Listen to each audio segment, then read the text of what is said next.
রোগের রাজনীতি কারা করে? বাংলাদেশের জনগণ ছাত্র সমাজ জানে। ঢাকা বিশ্ববিদ্যালয়ের মেধাবী শিক্ষার্থী সাম্যকে যেভাবে হত্যা করা হয়েছে, তার পায়ে নার্ভের রোগে আহত করে চাকু দিয়ে কুপিয়ে আহত করা হয়েছে। বন্ধুরা, রোগের রাজনীতি কারা করে? বাংলাদেশের জনগণ ছাত্র সমাজ জানে।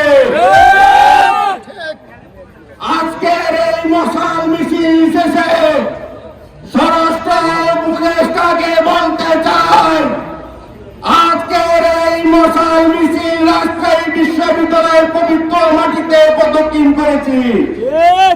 আমার ভাইয়ের সাম্যর বিচার যদি সুষ্ঠুভাবে সম্পন্ন না করা হয়, এই মশাল রাজশাহী বিশ্ববিদ্যালয়ে থাকবে না, স্বরাষ্ট্র মন্ত্রণালয়ে বিজ্ঞাপ করা হবে। স্বরাষ্ট্র মন্ত্রণালয়ে মশাল বিজ্ঞাপ করার পরে দরকার যদি পড়ে ছাত্র দলের নেতাদেরকে আর কোন রক্ত ধরে, সেই রক্তের বিনিময়ে মশাল আমরা যমুনাতে নিক্ষেপ করবো।